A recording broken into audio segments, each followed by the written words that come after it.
Pandora's box is about to open wide. Howdy, partner. Welcome to another Pandora's box. We've had so many technical issues today. Drew is with us audibly, but not with us visually. So Imogen has drawn a little picture. I'm working on it. That we're hopefully going to put up in place of Drew's visage for the Spotify and YouTube incarnation of this week's pod. But yeah, welcome to Pandora's box, ladies and gentlemen. Hope you're having a good one out there. We appreciate you. We love you. I thought we'd kick off the show by addressing a comment we've had on a recent episode. Ooh. Before I do that, I just want to give a shout out to one of our friends of the pod, Peter Butler, just purely because Peter Butler has been sort of like having a chat on the Pandora's Box Instagram on and off for years now. He was also the guy that suggested us we do like sort of a deep dive on Ed Gein. So just want to show some recognition to a friend of the pod out there. Cheers, Pete. Or Peter, if you don't like going by Pete. You are always a friend of the pod. But yeah, I just wanted to address this comment by Sam Peeps, another VIP friend of the pod. Do you remember the other week we were talking a little bit about like capital punishment, like what should happen to people, you know, say if like murderers and stuff like that. Yeah. And at first you were saying, do you remember like me and Drew were basically sort of advocating that we think there's a place for capital punishment. And at first you were saying not, but then you sort of like did almost like a hilarious 180 and you were saying that you reckon that like other murderers should be like made to like kill murderers and stuff. Yeah. Right. So Sam put, and you know, a very eloquent, piece of text on that episode. He put, the problem with capital punishment is that inevitably we'll execute someone who turned out to be innocent. Frankly, capital punishment doesn't seem conducive to a modern civilized society. And I get what you're saying, Sam. I get what you're saying. But I guess my concern is, and it's a big concern, is I feel like as a society we've gone too far the other way. And I feel like 100 years ago, even like 50 years ago, hell, even when I was as a little kid, I feel like, the concept of like murdering somebody, you knew that would, and rightfully so, like ruin your life in one way or another. Because taking someone's life is not something that you do willy-nilly. And then that might sound like an obvious thing to say, but it should be. It's the most extreme crime that you can commit, really, isn't it? You know, along with like the most grievous crimes, in my opinion, would be like like paedophilia, and murder. You know, probably and rape. Yeah, rape, paedophilia, and murder. Yeah, definitely. You know, and my concern is, and I don't get me wrong, as I said, Sam, I completely see what you're saying because I am wary of, accidentally becoming an extremist, maybe, if you want to word it like that. Do you know what I mean? Like, I feel like sometimes, like, extremism breeds extremism. So I remember when, I'll give you an example. I remember when the BLM riots happened, and I remember I was chatting with my missus's sister and her partner, and they were trying to sort of excuse the BLM riots. And I said, no, I don't think this in my opinion, this is going to lead to nothing but bad things. And they were saying, like, why do you think that? And I said, because this is too extreme. I've seen videos of, like, old men getting, like, beaten up because they're, like, trying to defend their shops, like putting out fires with flame extinguishers while their stores are just getting, like, smashed into, and they're, like, businesses that, like, their grandfathers started that they've, like, inherited then from their father, like a third-generation business, is now being destroyed, like, burnt to the ground. And this guy has nothing to do with George Floyd, nothing to do with supposed racism or like corruption. This is just people taking advantage of a situation to steal, to commit arson, to commit abuse.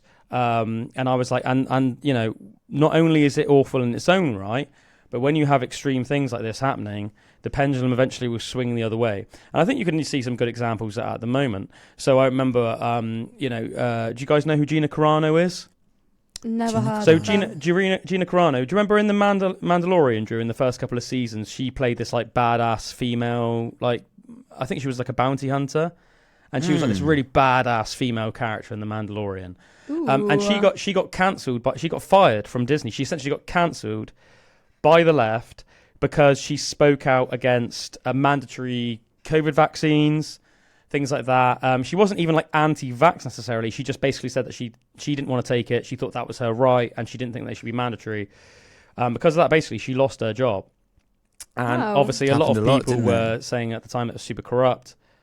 It did happen a lot, man. Yeah, and at the time, I guess, you had a lot of people that were more pushing for the mandatory vaxes, which, let's face it, tended to be more left-leaning people. So you had more left-leaning people saying, like, she deserved it, blah, blah, blah, blah, you're not, you got freedom of speech, but not free, you're not freedom of consequence, all the stuff like that. And I do agree with that statement itself, but it doesn't excuse her being fired. That's all. I think that was awful just for having that opinion. Anyway, you see the pendulum swung the other way now. Because after, say recently in America, I don't know if you guys have been following this at all, one of America's biggest sort of chat show hosts, like the American equivalent of somebody like Graham Norton or Jonathan Ross, Jimmy Kimmel, he got temporarily fired by ABC, the Jimmy Kimmel Show or whatever it's called, Jimmy Kimmel, because he made some really tasteless comments about Charlie Kirk, and I think and I think you can argue as well, if Gina Carano is going to get fired, just for saying that she doesn't want to have a vax and that she doesn't want mandatory vaccines, that, if you want to play by those rules, that, if like literally days after this guy has been murdered, literally on camera on a campus, that included his small children, his infant like children, his wife, and a bunch of freaking college kids, to make classless comments about that is very distasteful. But you see, because he got temporarily fired, and the same people that were advocating for Gina Carano to get fired years ago were then defending Jimmy Kimmel and saying, like, he shouldn't have been fired. What happened to freedom of speech and that. So this is I'm just giving examples of like the pendulum swinging too far the other way. Did you say he was temporarily fired? So sorry, man, did you say that again? Did you say he was temporarily fired, so he's not actually been fully fired? Yeah, so apparently he's now been like reinstated. Yeah. Oh, okay. Yeah, so I know his show got taken off air for a bit. Yeah, he got taken off air, bit, like a week at least. And I think there were a couple of like his friends, celebrities in the United States that did like X posts and stuff like that, saying like they didn't agree with it and blah blah blah blah blah. But anyway, for whatever reason, ABC have reversed their decision, so he has been rehired. For whatever reason, a lot of people are saying that his popularity's gone right down the well anyway. Because apart from anything else, like chat show hosts, I don't think chat shows like that. I like Jimmy Fallon. Yeah, it's I like the Late Late Show before that got like taken off air. I have to say, I've never really watched them that much. Obviously, I've seen clips of them online. Like, obviously, I'm British. I grew up in Britain, so like, our equivalent is like the Graham Norton Show or like the Jonathan Ross Show. Yeah, so but the Late Late Show was with James Corden. But it was still an American show, wasn't it? No, because it was by James Corden. Yeah, but it was an American show. Oh, I always watched it. It was like on at 12 o'clock. Oh, was it? Yeah. A British show? Was it? Yeah. You sure? The Late Late Show was a British show. No. Yeah, it was just filmed in America because James lived in America. If it's in America and it's an American show. But it was always on... Was it? But it was always on... I'm so confused. It was always on... Well, American shows can be on British telly as well. But I don't... It was supposed to be on at like midnight because it's like a late show. Well, yeah. I mean, I'm not an expert on James Corden's shows. I'm not going to lie. But I thought that was an American show, but he was just the host. Anyway, I don't think people watch shows like the Graham Norton Show or Jonathan Ross Show or the American equivalents of those shows to necessarily be sort of like listen to their political opinions anyway, or like I think it's quite tasteless to make like comments about people that have just been, let's call it what it is, murdered, just for having opinions which weren't even radical. I mean, a lot of people obviously have been trying to excuse the murder of Charlie Kirk and say this and that, but look, anybody can just go and do some fact checking. Any of the quotes that have been used to try and that paint him as evil. As soon as you read them in context, as soon as you see some clips, he wasn't a bad guy, man. He wasn't a bad guy. And you see his wife the other day, even like as like. Oh, sorry, it's American. Yeah, I thought My it was. mistake. That's all right, no worries, man. But like his wife's even like forgiven the killer. Did you see that? Like, no. Yeah, I did see that. Alicia Cooks. Whoa. Yeah, that's crazy, man. That level of forgiveness. I don't know if I'd be able to do that, but I know I'm sort of branching off. I'm going on a little bit of a tangent.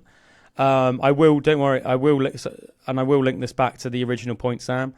But as I said, my points are that sort of like extremism breeds extremism, and that the pendulum's gone too far the other way. So yeah, obviously for hundreds of years, if not thousands of years, in Britain, we had severe forms of punishment and forms of punishment that were inhumane. Yeah, Very inhumane. But I think the main chucking like people off a cliff because you think they're a witch, but anyone could be classed as a witch. But if you said like, oh, she's a witch, like to me right now, I'd be like, chucked off a bridge. I think the main way that they used to kill witches a lot was actually by drowning, wasn't it? Did you hear about that? Drowning or burning at the stake. And it was really like the ducking stool. mental logic, because they would be like, well, we'll drown her, and if she doesn't die, that's proof that she's a witch. Yeah. But then it's like, well, what if she's not a witch and then she's dead? And then they obviously like all the women, they'd bring them up and then just be dead. They're like, oh, well, I guess she wasn't a witch.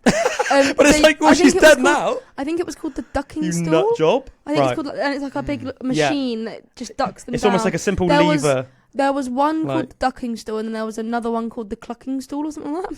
I like it. I like it how it's always bird themed. So it's either or it's like for some reason. I might have got it mixed or the up, clucking. But yeah, and there was also another. Do you reckon that's just your brain has done that? No, because I remember something like that. There's another one called the cuckoo station. No, and that station. There was also like a bridle, which was like a thing, and with like a like a spike that went on your tongue. So women that spoke badly of their husbands. Oh no, women who gossip. It was women who gossiped too much. I don't think it was specifically women that spoke badly about their husbands. No, but I thought it was scolding. It was women that basically, quote unquote, like gossiped too much. Okay. So anyone like got their tongue. Which, let's face it, there is that connotation with women, rightfully or wrongly, that women do like to gossip. Yeah. And some. I love to gossip. And a lot of men do too. And I'm not saying all women like to gossip. Oh, but, I do openly. But yeah, it used to be literally punishable. You'd have this metal like girdle thing would be put on your head, and it'd be really uncomfortable. It's called a bridle. Bridle, yeah. Bridle, yeah. And obviously, yeah. So go back to the point. Saucy. Many forms of nasty punishment, but I, in my opinion, at least, I think that most people would agree. The main thing that was the injustice was the lack of justice and the lack of evidence with like who was being given these sentences. Do you know what I mean? So, in my mind, isn't there like a really famous one that was made into like a Netflix film, or like a film that was on Netflix? It has like Tom Hanks in it. Tom Hanks. Yeah, Tom Hanks. Sorry. Do you mean The Green Mile? Yeah, that's it. Yeah, that's a good one. That's with I almost said. Oh, what was it? Don't laugh at that. What was it? Tom Hanks. Stop. What was the name of that big dude in it? Oh, there's that a giant freaking black dude in it, isn't he? He was lovely, yeah. Yeah. Oh, yeah, and they painted him as the murderer. Mouse back to life. And then he got killed. Yeah, he was like magic. Yeah, that's mental, like isn't it? That's a mental movie. But anyway, I was going to say, in my mind at least, the main injustice throughout history, and even to this day, isn't necessarily what technically the punishment is. It's the punishment going to people that don't deserve it. So to me, the most stringent, there should be like the most stringent tests and qualifications for, being able to decide that somebody is a murderer or a rapist or whatever it is. You know what I'm saying? What I'm getting at is. What do you mean by test them? What, like put them in a room? No. What I'm saying is there needs to just be proof. The evidence That's what I'm must be insurmountable. There needs to be like insurmountable evidence. Yeah, there must be like definite proof. And I think that's the main thing we need to focus on as a society, is making sure that, before we dish out a punishment, there is insurmountable evidence. So I'm completely with you, Sam, in terms of like, obviously, yes, people in the past, in history, whether it's in the West in general, any Western country, any European country, or the United States, wherever it might have been, obviously innocent people from time to time have been killed, and then after the fact, we found out that they've been innocent, and that is obviously tragic and awful. And I think the effort should be to make sure that things like that don't happen in the future. Whereas what we've done instead is we've made the sentences less brutal, but actually lenient. Not put much of an emphasis on. Yes, we've made it way more lenient, and we've made crimes less punishable, but we haven't actually especially with the modern technology we've got, put as much effort into actually making sure that, that actual criminals get punished and that people that are innocent don't get punished. So, and I think this is a real problem, and it's a problem that really concerns me. And this is why I think I probably have the views I do have on capital punishment. As I said, I'm wary of becoming an extremist. I think it's really important to check yourself, be honest with yourself, because I think a lot of the time people have like this could never happen to me mentality, or like, that person's extremist, but I'm not extremist. I think, it's really important to try and be honest with yourself. So I understand that, at least on the surface, it sounds like an extreme statement, and I obviously don't want to be an extreme person, but I, as I said, I think the pendulum swung too much the other way. We have loads of examples of that in our society. So, you have like the Southport killer, who was it a year or two ago? That guy that the Taylor Swift dance class, wasn't it? Yeah, went in there, literally killed children. Went in there with a knife, started indiscriminately stabbing literally children and other people in the vicinity. Innocent children died. Some of which were I think literally like my daughter's age. 5-year-old, yeah. Which is, I mean, and I'm pleased, I don't know if you have any kids, Sam, and it's none of my business if you do, but I have a 5-year-old daughter. I hope you can empathise that the idea that, I mean, that on paper, that could have been my kid. Obviously, I don't live in Cardiff, but what I'm saying is those kids hadn't done anything wrong. Those kids didn't, they just went to a dance class, my kid does some extracurricular activities as well, and it's good for kids to do them. You shouldn't have to live in a society where you're worried that some guy might just come in and start stabbing people, stabbing kids to death. And then, obviously the Southport killer was he was arrested, which is great. But then, I don't know if you guys have heard of this. Have you heard that he savagely attacked a guard in prison? No. Just a couple of months ago. Did you hear about that, Drew? Yeah. Yeah. He threw boiling oil butter over a prison guard and disfigured them. Sorry, was it boiling butter? Was it? Yeah, and I remember Tommy Robinson talking about it, because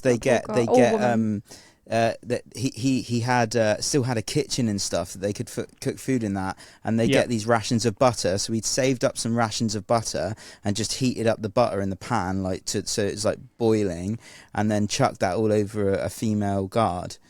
And it's like crazy. Yeah.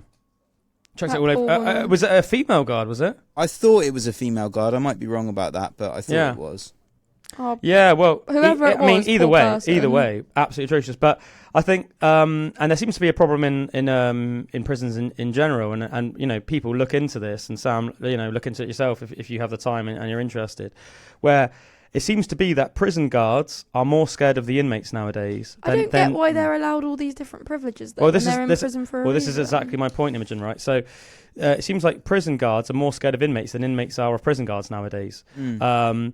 You have someone like the Southport killer who's literally killed innocent children, who apparently is allowed access to kitchens and is is allowed access to have the capability to boil things and then disfigure someone. And let's face it, he's obviously got no fear of doing so. If there were he doesn't want to change. If there were big enough ramifications in the British legal system and in criminal punishment, then he wouldn't do it, would he? Because he'd be thinking, I'm not going to do this. Even, let's face it, hopefully in a civilized society, people don't do awful things, not because they're afraid of punishment, but because they know that it's wrong. But we also need to understand that some people that's not a big enough deterrent for some people.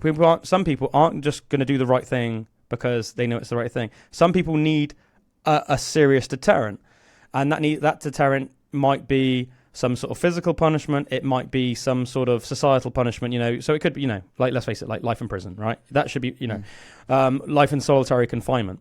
The Southport killer, clearly, in my mind, is the worst of the worst. He's literally killed innocent children. This wasn't a crime of passion. This was a premeditated murder of children and innocent people. He deserves nothing but the worst, right? He needs the most extreme punishments. Now, apparently, in prison, he's allowed to go in the kitchen. He's allowed around things like, boiling implements.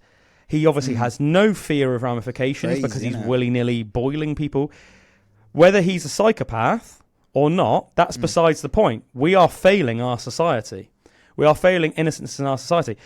That person that got disfigured now, they're disfigured for the rest of their lives. those kids that died, they're dead forever, right? And this brings me back to what we were talking about a couple of weeks ago of my argument for capital punishment, as extreme as it might sound. If the Southport killer, as somebody that clearly is so deranged that he's going to kill innocent children, because we don't have that in this country, for better or worse, he's now chilling in prison. Obviously doesn't really have any respect for his sentence, and has no fear in prison because he's then carrying out grievous bodily mutilations on guards. Now, this then adds a spiral of other concerns. What does that then do to the career of prison guards? Like, if you're hearing this, murderers are allowed so much leeway in prisons that they're allowed around implements that could disfigure me, and I've been considering having a career, say, in being a prison guard, do I now want to get into that profession? Nope. Because, it's a job that you would know is going to be a hard job. Let's face it, you're going to have to be a tough guy to be a prison guard. A lot of ex-police, ex-military go into prison guard jobs. And, because you're probably going to be around, a lot of rough people, potentially murderers. I would be able to do it. Yeah, you need to be, you're going to be called probably a lot of nasty names. You might get be pushed around. There might be inmate fights and you have to break them up, things like that, right? But you shouldn't be so on edge and literally to the point where you're paranoid every day that you might get mutilated. Your face might get mutilated for the rest of your life. So there's a serious problem in the justice system, in the criminal justice system in the UK, in the way that we treat even murderers of children. And that is why I'm concerned that the pendulum's gone too much the other way. I said, there's many other examples other than the Southport killer, but it seems that nowadays even people that commit savage abuse, rape, even murder, they get relatively lenient sentences. And then where's the deterrent? So what happens is, and this brings me back to what we said originally a couple of weeks ago.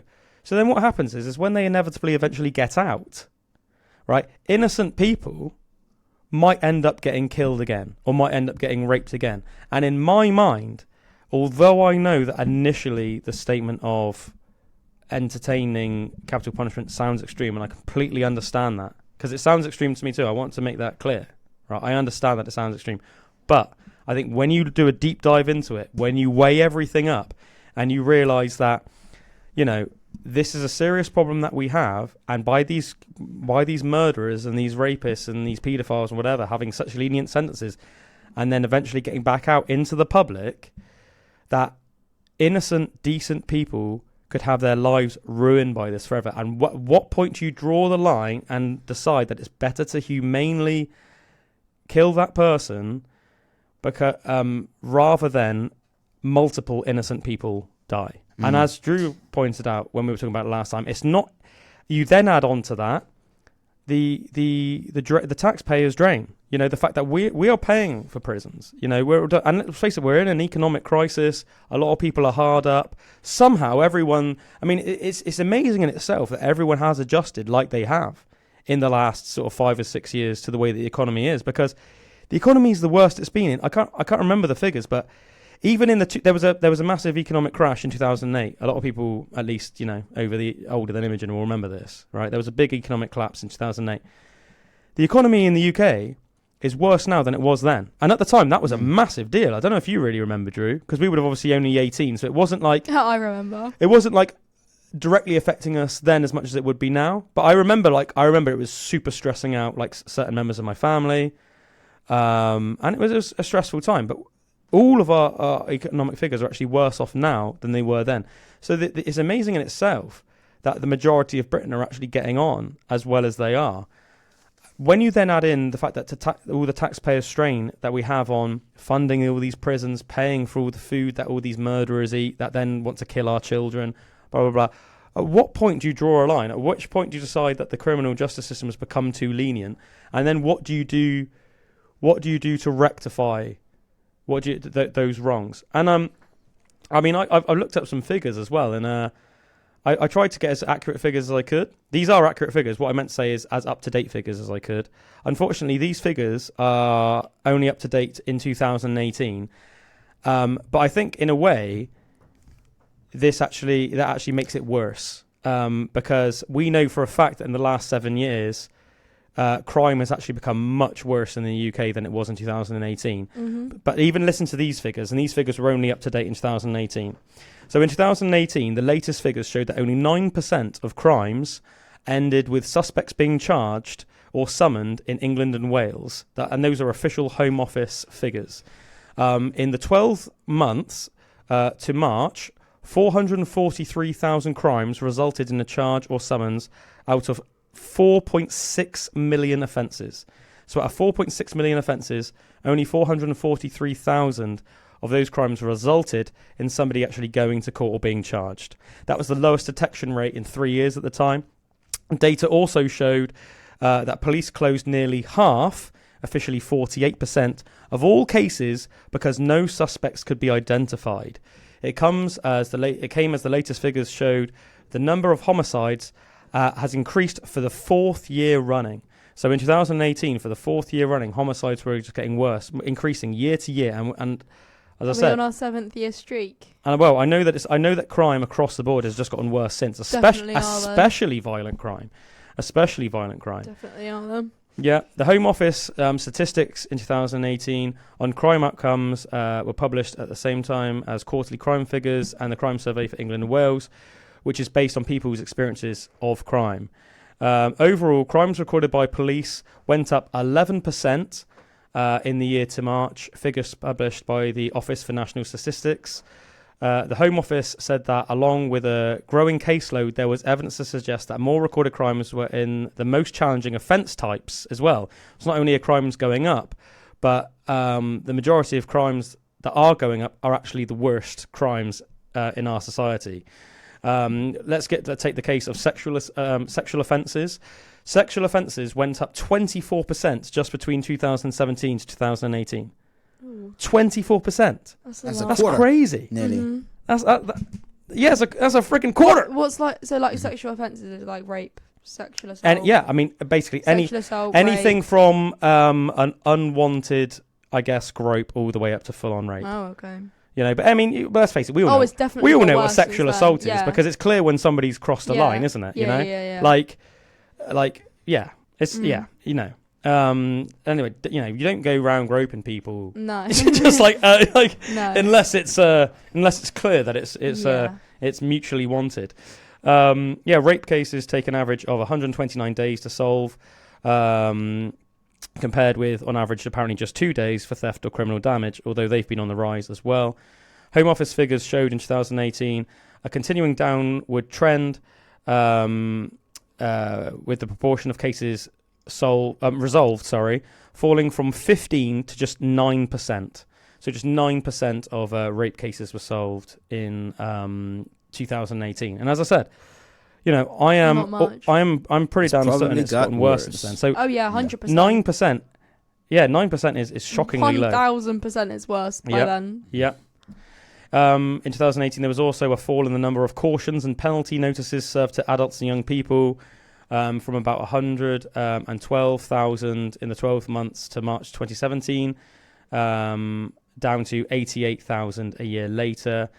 Shay Donald of the Police Federation, which represents rank and file officers, said the new figures, at the time in 2018, were proof that UK policing was on and I quote, the critical list. So in 2018, Shay Donald, who was the police Shay Donald of the Police Federation, said that the UK was on the critical list for policing.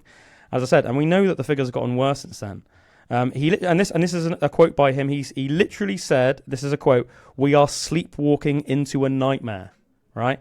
Mm. And this leads to all of my concerns. Okay, we are living in a mental society. Do you remember a couple of weeks ago as well?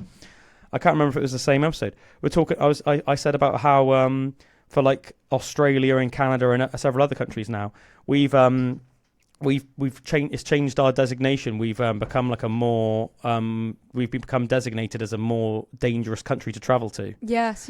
So literally, like citizens of those countries are now like warned that like if you go to London, you need to be basically careful of like assault, theft, things like that. It's mad actually as well. Just on that note, I follow this really good. I hate the term fitness influencer because it sounds so pretentious, but I guess that's what she is. Anyway, Lean Beef Patty. Anybody that like is into working out probably knows who Lean Beef Patty. Yeah, it's her name, Lean Beef Patty. That makes me want a burger. She's this really like quirky, eccentric girl that's like just a freaking beast in the gym. And yeah, she's an awesome girl. She does it all the right way. She's all natural, really quirky, great lass. And she came to London because she's sponsored by Gymshark, and Gymshark are a British. Oh yeah, they're a British gym brand. So she came to London recently, and I watched her like YouTube video of her like vlog in London, and it's really funny because it was like her first time in London, and her dad had brought her this like bag that it's like it's attached to you in a way that it's like impossible to snatch. Oh, that's good. It is good, but good. My point is that isn't it a shame that as like an American, she was so concerned, and her family were so concerned about her coming to London, that they basically bought this bag that was like impossible to snatch, because basically it was almost like a harness that you like, so it looked like a handbag, like normally like a normal handbag, but then it had a second strap underneath which went like across the body, and then like and then connected in, so that like somebody literally couldn't pull it off you. That's like, if I went to America, I'd probably be nervous that I'd get shot. Well, it depends what city you're in, though, doesn't it? Well, I'd probably be scared I was going to get shot anywhere. But that's just because, obviously, as a 17-year-old, what I get told by all my friends. Yeah, I mean, it depends where, because obviously America's a massive place. Yeah. So a lot of places you'd be much safer than in like English cities. Yeah. But then there are some very, very dodgy places like Chicago and as well. I feel like I probably feel safer in New York in that sense than I would somewhere like that. No, but more for like gun violence. Yeah, I mean, in New York, I feel like I'm going to get robbed, but I mean, the safer places would probably be more like the southern cities, yeah, you know, probably. like, because don't get me wrong, there's the connotation with the southern states and guns, but at the same time, they actually tend to be very much more lawful places. Okay, yeah. And I think it leads into actually Friendly. Sort of my point with capital punishment and that as well. Like on the surface, you might think, oh, that's a brutal place. They're really big on their gun rights. There's a lot of those southern states have the death penalty, but as a result, they have super low crime figures. Because if you take the piss, if you want to start killing people, you understand that you have forfeited your right to live. You know, and it's a very simple transaction in a way, isn't it? You know, it's like it's no different than, you know, like if I break something of yours, it comes out of my money. I pay for it to be fixed. You know. In a similar vein, if you kill someone, you've sort of you need to understand that you're forfeiting your own life. It's not like I've killed somebody, but it's all right. In a few years, I'm going to just be on the streets again, gang banging or whatever, or just killing everybody that I don't like because and I'm just going to justify that somehow in my head. You know, and obviously the cities in America that are more like that are Chicago. Yeah, on the capital punishment thing as well, like I think one of the reasons it is so morally like divisive is just because some people like think that no matter what someone has done, like someone should like not ever just kill another human being, and that's like dangerous in itself. Like I don't believe that. I think if someone has done something that is like horrendous, I think that they should be killed. And that sounds so harsh, but like a lot of people like don't think that. Like no matter what a person has done, they think taking another life is just as bad as what that person's done almost, and it's not. It's like for all those reasons that you stated. But do you know what I mean? I think it really like some people just really think that like no matter what the circumstances, another life shouldn't be taken, and I can't get behind it. I've got Drew. I think it's almost I agree, man, and I think it's almost like I understand the principle. You know, I don't get me wrong, I understand the principle, but I think that in certain situations, I would go as far to say it's just a little bit silly, and I think you even see this in like pop culture. So in DC Comics, obviously one of the most famous superheroes of all time, you've got Batman. I love Batman. Yeah, and in the comics at least, or at least most of them, obviously there's all these different incarnations nowadays, but like in the original Batman comics, Batman has a rule that he won't kill, and it's for the reason why what Sam was saying. And don't get me wrong, it's a just thing, it's a just principle. So the reason why Batman says he won't kill is because he says that the moment he kills, he becomes a killer, and then that makes him just as bad as the person he's killed, right? But that's what I said originally, isn't it? But fans have sort of like joked and even mocked this for years. Even, like, and I'm talking like even the biggest Batman fans. It doesn't stop you enjoying his comics. It doesn't stop Batman being a badass protagonist. But at the end of the day, it just kind of sounds... Masked vigilante. Yeah, in reality, it just sort of is a bit silly because, I mean, take one of Batman's greatest foe, the Joker, right? If Batman had humanely, whatever, killed the Joker in, like, you know, one of their first ever instances, you know, one of the first times that the Joker ever killed somebody, Batman would have saved, like, hundreds, if not thousands of lives. And the fact that he's almost like so die-hard, I will never kill the Joker. Oh, well, like every now and again, I'll just try and foil his plans and, like, many more people die. Yeah, like, so it's like every now and again, he just beats him up, foils his plans, hands him back over to the Commissioner Gordon. He gets arrested for a little bit, and then he gets released again, or he breaks out of prison, or somehow, do you know what I mean? He's like, he gets out somehow, kills a load of people, Batman catches him again, rinse and repeat. And it's like, it gets to the point where, like, when does that just become a bit silly? When do you actually think, no, actually, this is just a bit stupid? Like, I am causing, like, on the net balance, I would be saving so many lives by just killing this absolute murderous psychopath, and then I'm saving lives in the future. And as I said, I do think there should be a weight to that. I do think that there should be... I don't think that should be, like, a light thing, but I think that that is part of what certain members of society knowingly and willingly undertake as part of their responsibility as to the rest of society. As the rest of society, and as the people that are the current generation, you know. And we see this throughout history. As I said, use soldiers as an example. You know, like, soldiers are trained to kill. That doesn't mean that it should be something that's done willy-nilly. It should only be done under extreme circumstances, times of war, when there's literally a hostile enemy that is trying to either kill you, your allies, something, you know, and then you have, you know, the right to kill, right? And that's not something to be taken lightly. That is an extreme thing. And you hear about how many armed forces have PTSD. You know, you hear a lot of people say you never forget the face of the person you first killed, things like that. And don't get me wrong, man, I am of the utmost, like, respect and understanding for that, and it shouldn't be something taken lightly. But it's a responsibility that has to be taken on the shoulders of at least some individuals, the individuals that can take it, you know, because a lot of people can't take that, and I'm respectful of that. But to the ones that can, to the ones that are born with a natural aptitude for it, and then, you know, hone those skills and condition themselves mentally and physically for that, for the greater good of civilization, and they've basically taken it upon their shoulders that, yep, I am willing to be somebody that kills other human beings in the service of civilization and humanity so that innocent people can walk the streets free. That, you know, that is a good thing to me. And that is a comparison I think that could be made to, say, the criminal justice system, where, yes, it shouldn't be something taken lightly, it shouldn't be something done willy-nilly, but in certain instances, as long as that there is absolute proof, there should be a time and a place for capital punishment. And I want to reiterate, it should be under the most extreme circumstances, and it has to be with insurmountable proof. Yet again, use the Southport killer as an example of this.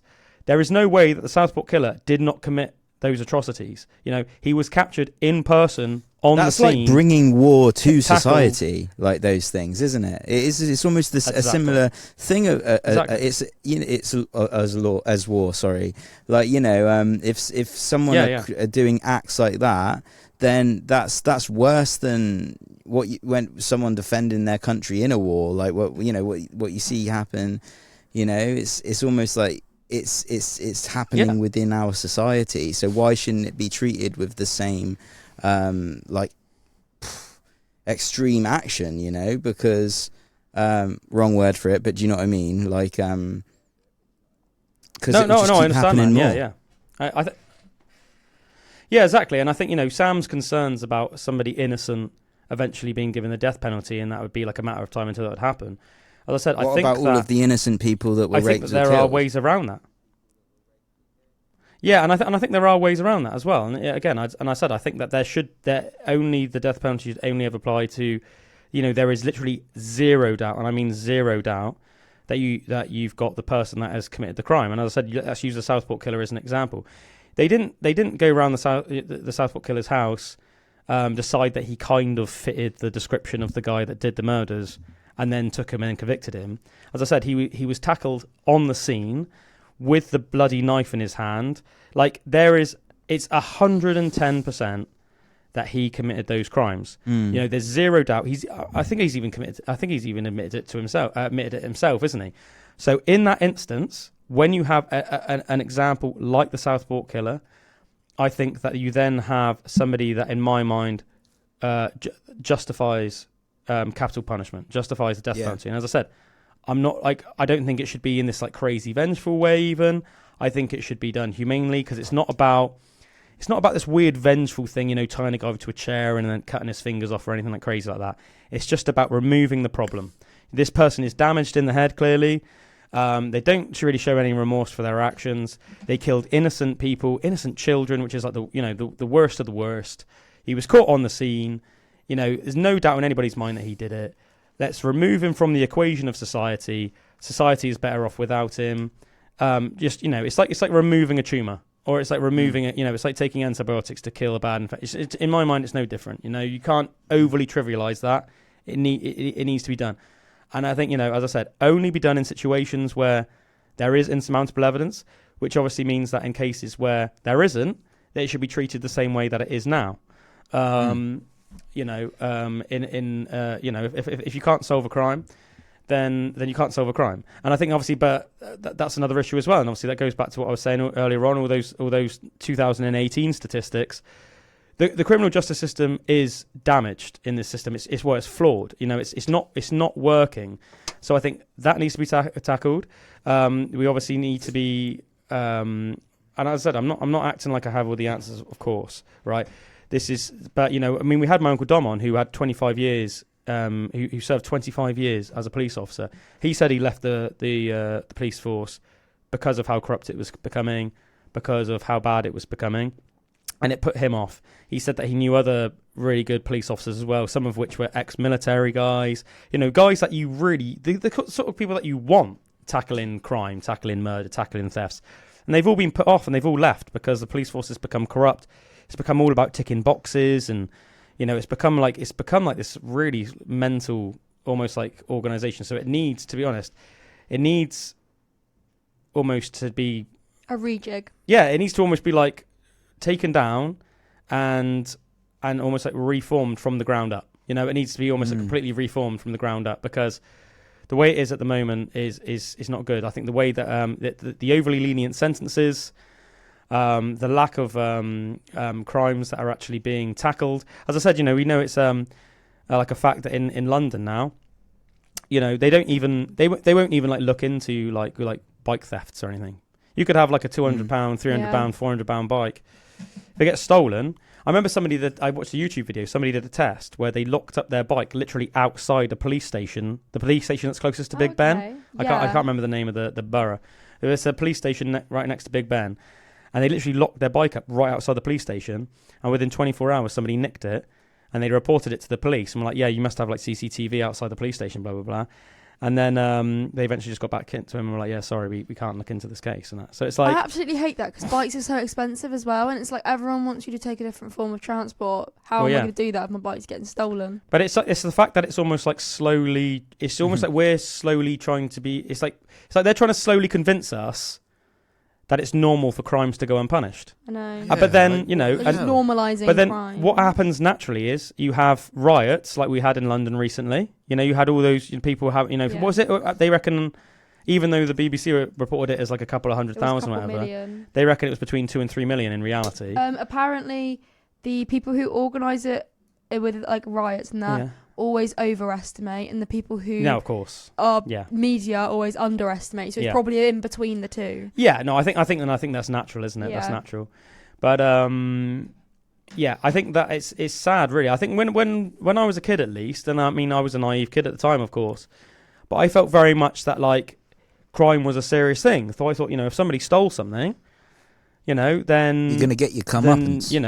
They will be punished. Then the people that did it would be brought to justice, rightfully so, and that was a deterrent to people not to become thieves. And you don't assault people because there will be such bad ramifications for that you won't, it's not worth you ruining your life to do that. Same for sexual assault, same for obviously any of the even worse, offences we've talked about. But just to do like a couple of more statistics, as I said, these are all official statistics from 2018, sorry. So in 2018, in sexual offence cases, only 5% resulted in someone being charged or summoned. Yeah, that's awful in itself, isn't it? Yeah, definitely. What's this? This was also the case in more than that figure falls to 3% for rape cases. In about a third, 34% of rape cases, the victim did not want to take the case to its conclusion.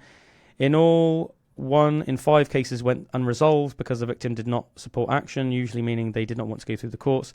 3/4 of theft cases were closed with no suspect identified. 3/4, that's quite a lot, isn't it? It's a lot. This was also the case in more than half of robberies, 57% of robberies, including muggings. So yeah, in 57% of robberies and muggings, basically it just was just basically swept under the rug.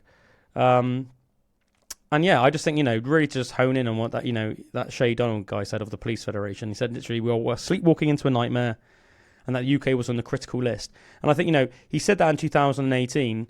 I think we can kind of say at this point we have sleptwalked into the nightmare, and that's why people like me that have kids and stuff are so concerned, because I'm sure you think it as well, Drew. You've got a wee bairn, and I can see why you wouldn't maybe be so bothered if you didn't have kids, or maybe if you never had the intention of having kids, because I don't think it would be so much of a concern for somebody like Josh. I might be wrong, but I think that's for a logical reason. So our mate Josh hasn't got kids.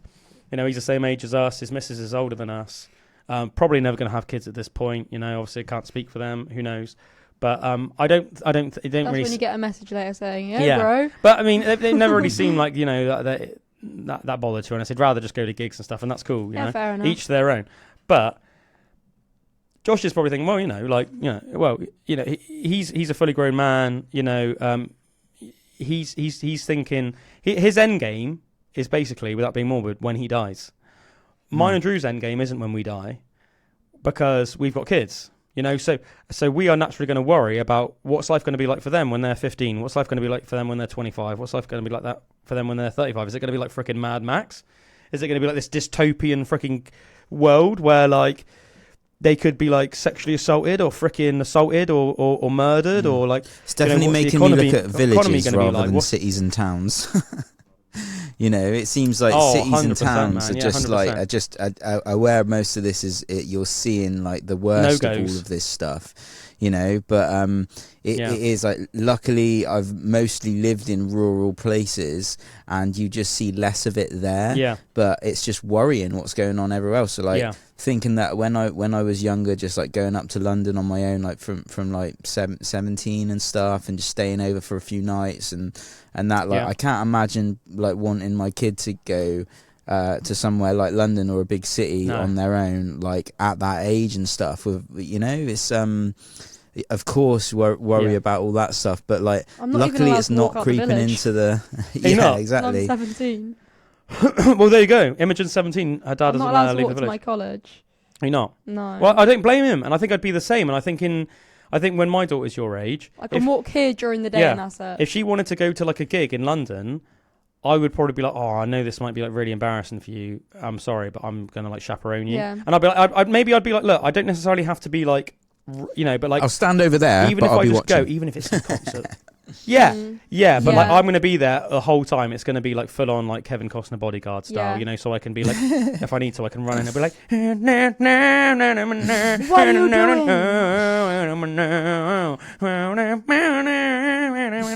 And I'd just be like humming that while I was like bringing her to safety, you know. But yeah, do you know what I mean? But it's sad that has to be the case, isn't it? You know? Yeah, 100%. You know, but even when I think like my grandparents were in Birmingham and stuff, and like that seems like crazy in Birmingham now. But like they actually like lived there, and they would talk to me about how they lived on these streets, and like it was so friendly, and you could walk around, and they did so much together, and it was so social and everything. But then like my nan went back like 50 years later or something, because it was literally that long, and was just like, oh my god, what is this? This isn't what I knew at all, you know, and it changed so much. Yeah. Well, I'm going to Birmingham for my concert in November. Oh, I hate it when I have to. Well, you'll have to let us know what it's like. It's me and my brother's girlfriend, so that'll be a freshly 18-year-old me. Yeah. And she's 20 just. So I bet your dad's nervous, isn't he? My dad is like, do you want me to take you? I'll take you. And my brother's like, oh, I don't want you two going like on your own. I don't blame him. I'd feel more comfortable if we could go. We don't have to come in. Obviously, we haven't got tickets, but I want to take you.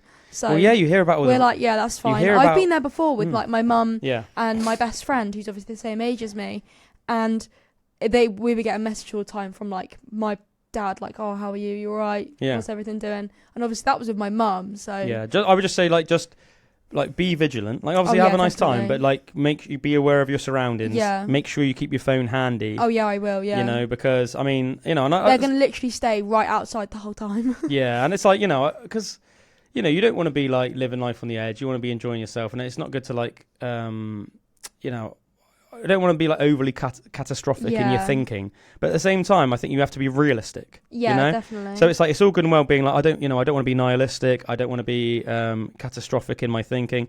And man, I hate overly nihilistic people. You know, I hate the whole like, this country sucks, everything's awful. Like, I hate that. It doesn't help anybody. But at the same time, you can't be so anti-nihilistic to the point that you're flat out like unrealistic, or you're like living in a daydream. You're like living in an unrealistic scenario, you know. Yeah, you're like, I get you. Because a lot of these things are real concerns. You know, you hear about like this freaking police cover up of like all these like rape gangs and stuff in these multiple cities in the UK, and you're like, what the hell? This is like something from a movie. Yeah, it's like crazy. So when you freaking play like Assassin's Creed and you find out that the Templars are like secretly running everything, and everything's all massively corrupt, and the whole point of the game is for you to like go around and like take out all of the people in charge so that society can get back to normal. But it's like that, but actually in real life, like, you know, crazy. Apart from maybe hopefully not actually Templars. It'd be cooler if it was Templars. That would make it way cooler. But it's like, yeah, I mean, another case I heard about recently, which has just come to fruition apparently. Did you hear about that guy that almost got stabbed in London, literally in broad daylight? Some guy almost got stabbed in London. And don't get me wrong, right? Because I know a lot of people are going to have mixed opinions on what this guy did to make the guy try to stab him. But the guy that was nearly stabbed, he burned the Quran in London. What does that mean? The Quran is like the Muslim holy text. Oh, okay. It's basically like the Muslims' equivalent of the Bible, right? That's not good. And yeah, right, yeah, and I understand. Not fair. I understand. There's lots of people are going to have different opinions on that, but we live in a free society, and I think that I think if people were being honest as well, would anybody have cared if it was a Bible? Like, really? Do you think? I don't have an opinion. I'm not saying that there weren't. I'm not saying that I don't think there are Christians in the country that would have been like, that was awful. Yeah. I'm not saying that, but I'm saying but like, probably wouldn't have incited someone to stab them. Yeah. What I'm saying is, if somebody burned the Bible, would you then justify somebody's response to that would be somebody coming out of a house with a knife and trying to stab that guy to death in public? I don't think there's any justification for that ever. But then I don't think he should have burned that, because if you don't like it, just don't acknowledge it. But I personally am not religious of any of them. I'm not going to go ahead and burn their Bible or scroll or whatever. And just so you know, I wouldn't do that either. No. But I think as well, one thing we have to bear in mind, you live in frickin' Puriton. I live in Stegursey, and Drew lives in frickin' Ludlow, right? I'm getting followed home now. This guy lived in London, in where he was like a minority in his borough. And in his opinion, at least, I'm not saying this is my view necessarily, in this guy's view, the place he grew up in had gone on a slow downward trend over the years, and he felt like a minority, and he was concerned because where there used to be churches in a Christian country, there were now all these mosques. He was concerned about like open anti-Semitism on the streets of London that was accepted. Meanwhile, there's like this monopoly on the social situation and sort of like accepted social politics in the Islamic community. So these were his concerns, right? So he was taking a stand against this. And as I said, I'm not saying that's how I would have handled things, but he burnt a Quran. And also, let's face it, in Britain, even if you think that's well out of order, that, you know, you should be allowed to do that. Because, as I said, I'm not saying it should be deemed as like classy or anything. That's almost kind of my point. But I think the discourse or the social ramifications from that should be more in debate, you know, things like that. Like, you know, if you want, it's on you. If you want to alienate people or potentially lessen your chances of getting a job in the future from doing something like that, that's kind of on you. You might even like mess up, you know, if he didn't have a partner, you know, he could even meet someone he really likes and they were like, oh, actually, you that guy that burnt that, I'm not really into that, sorry. Do you know what I mean? So, like, to me, those should be the sort of ramifications, not like some crazy guy's going to come out of his house and start trying to stab you to death. Anyway, now we've got the sort of the background of that out of the story. So, so the guy that, so Hamit Koskan is the guy that did that, right? Okay. That burnt the Quran. So then a guy called Musa Kadri ran out of a building with a knife and started slashing at the man. This caused then for everything to go to court, right? And what I think is a little bit crazy is, regardless of what you think of that guy burning the Quran, so the guy goes, and there's video footage of this, you can check this out online. The guy was like, you know, slashing at him with this knife, and he was like spitting at him, and he was like kicking him and stuff like that. The guy that did that has been no ramifications for his actions. Oh, that's not fair. Right? But the guy that did it, right? And you could just say, well, you shouldn't have done it. But the guy that did it is now basically under like lock and key because he's received like numerous death threats. So he can't like even like walk the streets anymore because that's his fault for doing it. He should have known that not to do that. But then again, he shouldn't have been. But do you think that in a civilized society you should not be allowed to leave the house? I don't think it's fair that he can't leave the house. Literally with fear of death just because you essentially burned a book. I don't think it's fair that he's like feels scared to leave the house and he can't leave the house. But then I also don't think it's fair that he did that in general. But like he should have known that there's going to be like again though, right? So if it was there's going to be stuff. If it was a Bible, do you think that if a Muslim burned a Bible, do you think that the Muslim person wouldn't be able to walk the streets because a load of Christians might come and kill him? I don't think Christians would threaten to kill them because it goes against the whole point of the Bible. But I don't know. I wouldn't. No. I think you're 100% right, and that's why I asked you. Or if you, I think the Jewish text, I think it's called the Torah. It's like isn't it like a scroll or something like that? Yeah, I think it's the Torah. I think they call it the Torah. Yeah. But again, if somebody burned the Torah in public, I just don't think that people would care. Yeah. Not only do I not think that Jews would be threatening to kill people, I think that the majority of the population just wouldn't care. So I think this, you know, when you have a double standard, this is my problem. When you have a double standard, like, oh well, you know, you know, he's getting death threats, but he just shouldn't have done it. Like, I'm not saying it's classy what the guy did, but you need to draw a line at death threats, right? Yeah. And I also think that the guy, so Musa Kadri, the guy that came out with a knife and was trying to stab this dude, he should have got some sort of a disproportional response to the situation, right? If I was religious, if I was exactly like I am now, Imogen, but I was religious, and you, for whatever reason, whether it was like a prank or just because you didn't like the religion I was in, but other than that, our relationship was exactly the same as it is now, and you burnt the book of whatever religion I was into, I would never, in my mind, think that that would make it okay for me to come at you with a knife. Yeah. Do you know what I mean? No, I agree with you there. And I think that there should be some reckoning for that. What I mean, you know, there should be, in a court of law, there should be a judge that literally says, I understand that in this case, let's just use this as an analogy because it's funny. Yeah. I understand that Imogen did this. It was aggravating to you. It upset you. It made you angry. But that does not justify you coming at somebody with a knife.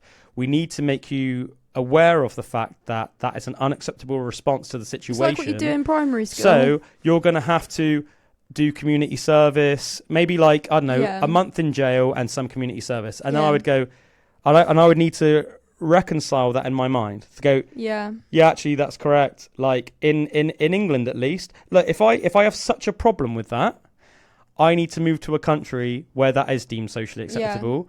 If I want to stay living in Britain, I need to understand that that is not acceptable in Britain, you know? I think that's kind of like in primary school when like a child hits someone because they called them a name. Yeah, it's like, exactly. Well, they might have called you a name, but you can't hit them. Yeah, if somebody like it's says... It's like taking it back. It's like, it's kind of like a big... life is kind of like primary school or secondary school. No, you're so right. If somebody calls you a name in school, you can't just beat the crap out of them. No, like you just whack and just them go, on the shoulder. They said I was a dairy farmer. Yeah. I remember this kid called Daniel. Yeah, there was this kid called Daniel. If Josh is listening, he'll remember this. There was this kid called Daniel Grace in our primary school, and he was used to call me a dairy farmer. And I didn't even get it because I thought it was a really rubbish insult. Really weird. But I think he was like saying it like an insult. Dairy farmer. But I remember even when I was a kid thinking that is the freaking worst. Like, because I didn't even like. I think he meant because I was a really early developer. Yeah. So even though I'm like a pretty big guy now, as a kid, I was like a giant kid. Yeah. Do you know what I mean? I was like, I was always one of the biggest in my year, and always like one of the heaviest in my year. I was just like this big kid. I had mums making fun of me in the playground because I was really tall in reception. But it's such a weird thing to be taking the mick out of, isn't it? Taking the mick out of a 4-year-old because I don't look like she doesn't look like she should be in that class. She's too big. They should kick her out. I think that's a good thing. Better than being like tiny, isn't it? It's just because everyone in my class was tiny. I was just normal sized. It literally I mean, you are quite tall. Like I am now. I was like normal size for like a 4-year-old. I was the same height as your daughter. I was like a normal size for like a 4 or 5-year-old. And everyone else just happened to be a dwarf. And everyone else was just really small. Everyone else was like the little village at the beginning of that fantasy movie Willow. You probably wouldn't have seen that. No, I haven't. But yeah, there's this movie called Willow and they're all just little dwarfs basically.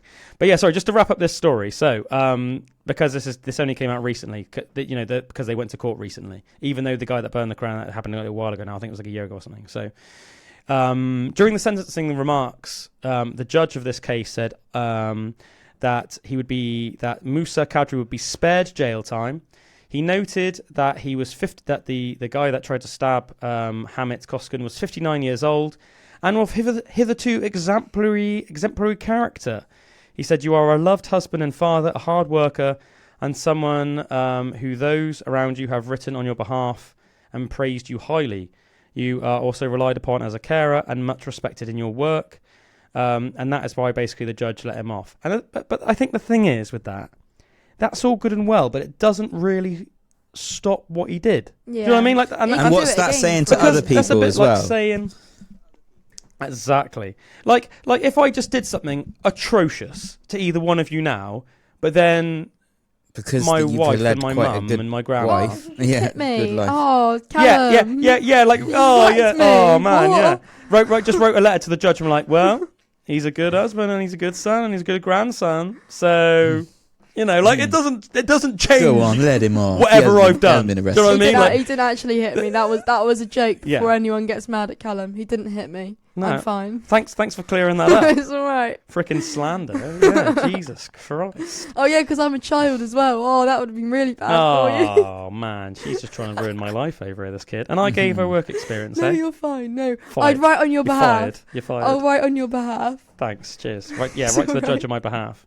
Apparently it works. But yeah, do you know what I mean? I think that's just sort of like a bit weak because you could like, I mean, apparently Ted Bundy was like a stand-up guy.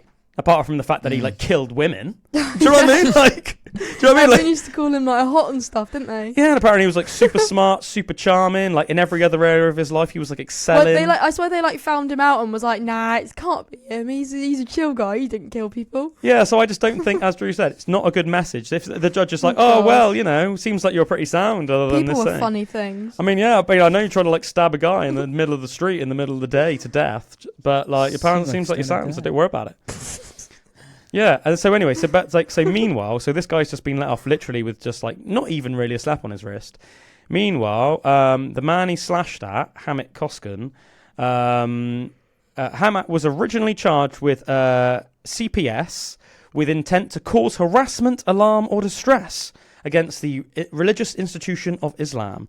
The charge was dropped, but it was changed to a public order offence of disorderly behaviour within the hearing or sight of a person likely to be caused harassment, alarm, or distress.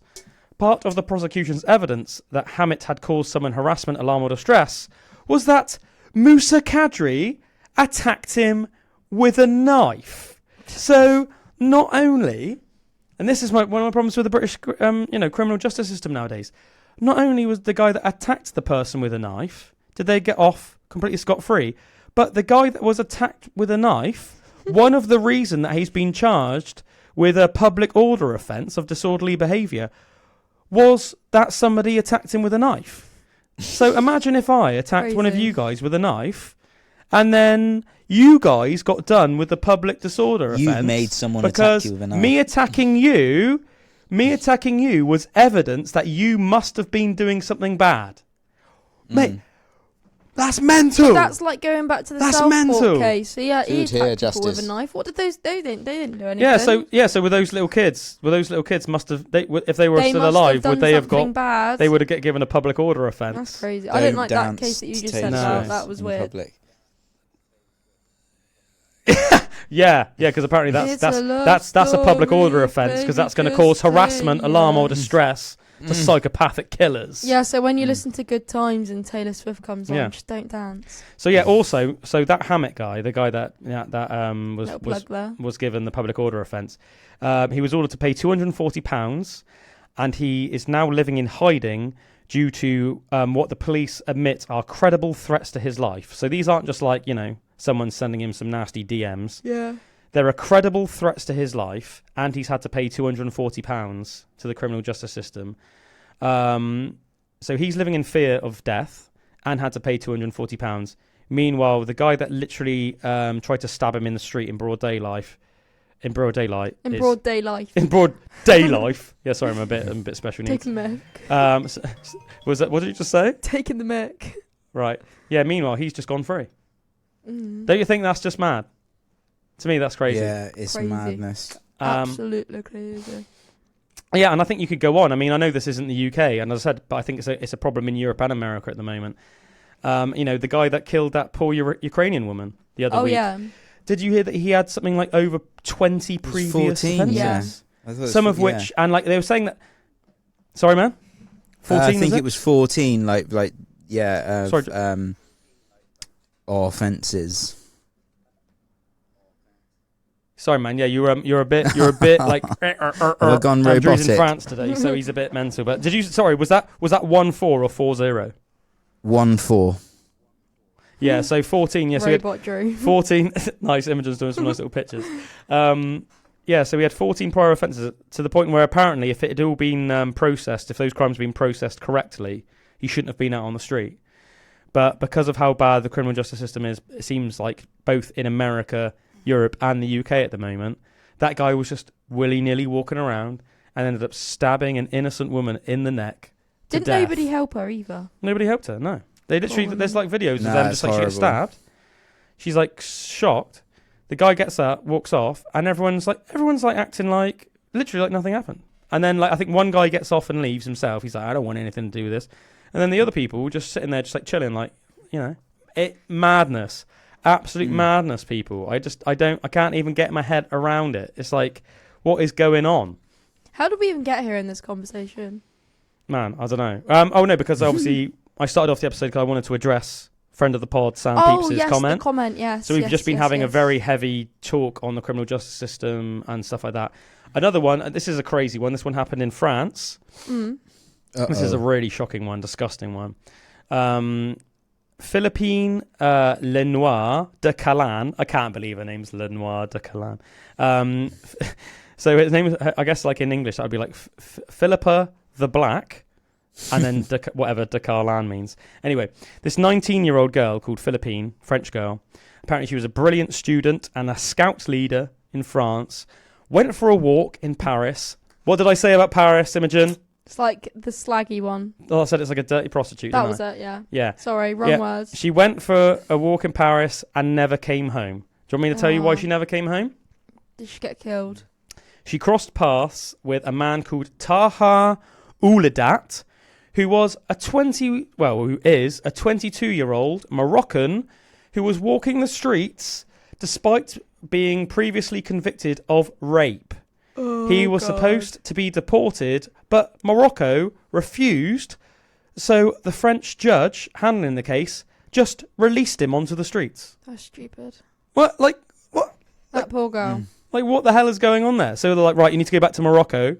Morocco were like, no, we don't want him. We don't want him. So the French judge is like, oh, well, I guess I'll just leave you. I'll just let you go then. I'll just let you onto the streets of Paris. Yeah, so the French judge released him despite him being known to be dangerous. The next morning, her family found her body. She'd been raped and strangled to death. The poor girl. Yeah, so remember her name, Philippine. Rest in peace. I'm sorry to bring distressing stories to people, but I think, this is just the ongoing theme of this episode of PB. Is just that the criminal justice system in the West in general is just messed up. Like, what is even going on? It's not protecting. Do you guys want to?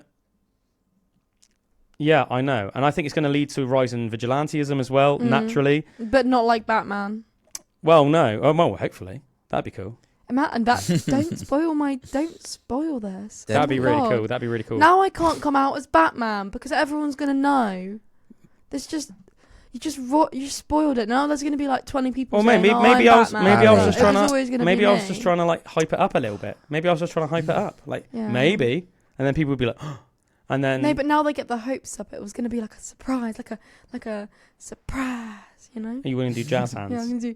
You're going to do jazz hands when you hit the streets. Jazz hands. Yeah, and then you just like suddenly hear like crimes fallen by 30%, and then there's just like me going like. Yeah, I can imagine like a video of you just like running, but then you like trip up. Right. Thank you. Should we bring a bit more of like a light-hearted spin on this episode? A light-hearted spin. Because do you want to do a little light-hearted spin? Go on, quickly, just do a little spin. Spin. Ready? Because you are a ballet dancer after all, ready? Headphones. Just take them off for us for a sec. I'm just going to do a light-hearted spin, ready? Not to be confused with a light-headed spin. There we go. Great. I can't hear anything. One thing that somebody said to me the other day, which I thought was a massive compliment, and I was glad to hear it because it's like, to be honest, it is sort of, what we strive for. Is obviously there's many different podcasts in the world. I really enjoy, Trigonometry and the Heretics podcast. Obviously, I like Batch and Arthur podcast. Never heard of it. It's a good one. Yeah? What's that about? My favourite YouTubers, Italian Batch and Arthur TV. I don't know what language you're speaking. They're like best friends. Right. They're British and they just talk about everything. One really likes astrology. Nice. Oh, it sounds pretty good, actually. And like an ex-lawyer. And then another one's just a bit of a freak, but in a good way. Everyone sounds loves good. them. Yeah, they're funny. It's great. I recommend it. They talk about like loads of random, kind of like this, but like this, right. A lot of it is in the subjects that they like did at university or something like that. Right. So yeah, they got a lot of like in-depth thing, and they got a lot of like friends, obviously, where they're like big. Yeah, sounds cool. Sounds sick. Cool.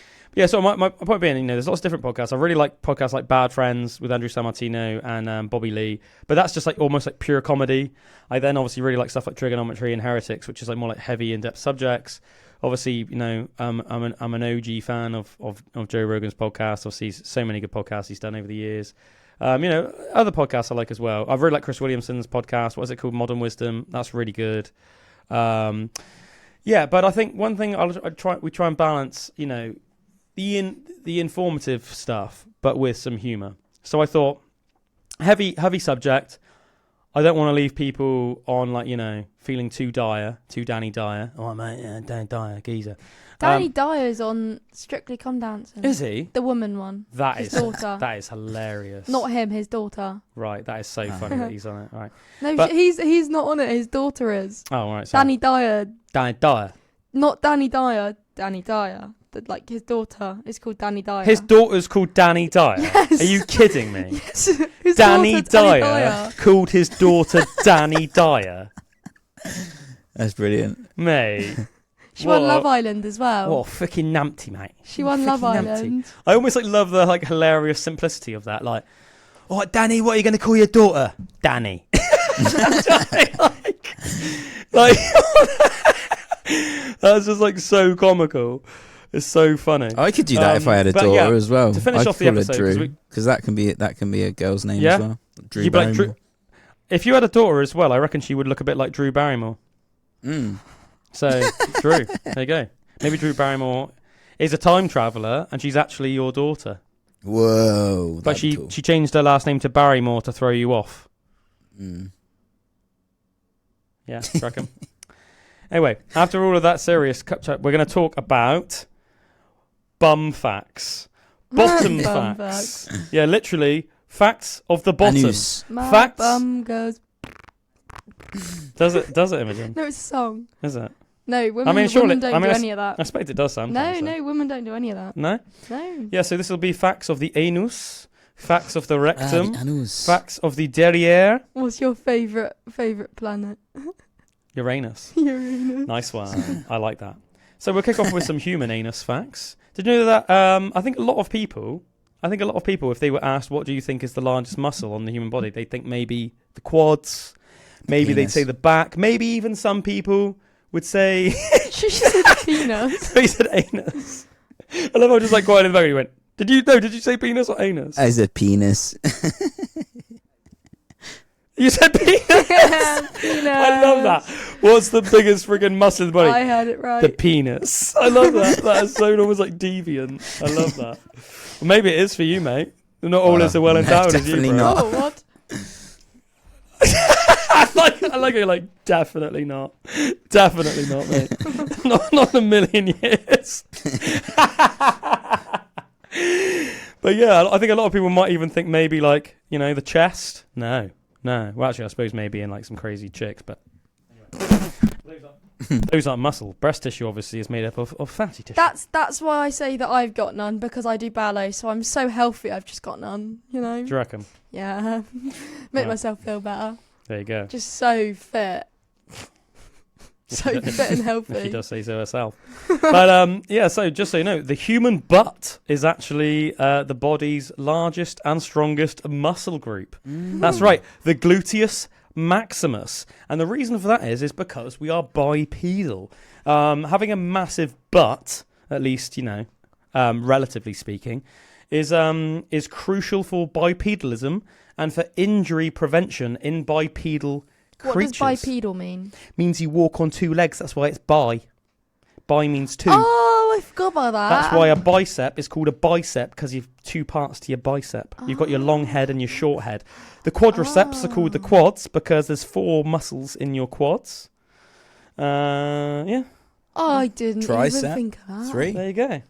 A bicycle is called a bicycle because it has... And you get a tricycle. But why is a bicycle called a bicycle? Yeah, a bicycle has 2 wheels and a tricycle has 3. Yeah. Yay. And a quad bike is called a quad bike because it has... 4. Yeah, she got there eventually, yeah. I was going to say tree. I was going to say tree. How much have you learned on this work experience, So much. I bet you learn way more with us than you do at college, don't you? 100%, yeah, I do. Do you actually, though? Yeah. Do you actually, do you reckon? Are you just saying that? No, I actually do. Do you want to see what I did today? Honestly, when I ask her what she's up to in college, she's she always just says something hilarious like, I was on AI making pictures of me and my friends today. Honestly, ChatGPT. I also college is a scam. This is my college thing that recently, making my own tea brand. So I bought a Monster, drank a Monster, just so I could put a label. So what's on your tea brand? What is it? Infinity. But I like how you spelled T, like TEA. Yeah, Infinity. Clever. Look at that. She's a genius. Marketing guru over here. It's supposed to be for Gen Z, so I've done it summer I turn pretty, because that's on a thing right now. So Infinity. Are you Gen Z? Yeah. Right. Infinity. So and Bullwinkle is as well. Yeah. Infinity. So that's Belly and Comrade. Time. I was thinking tea time. It's linked to the older generation. Tea time. It's tea time. Right. So it links to everything. What? Sorry. It's tea time. Right. Just wanted to clear that up. Yeah. Do you guys want to hear some more crazy butt facts? Butt facts. Facts of the anus. Facts of the anus. Yeah, so just to carry on about the human butt. So yeah, the gluteus maximus is the body's largest and most powerful muscle, crucial for walking, running, and maintaining an upright posture. If we didn't have big butt muscles, we would literally just crumble. We wouldn't even be able to walk. Oh God.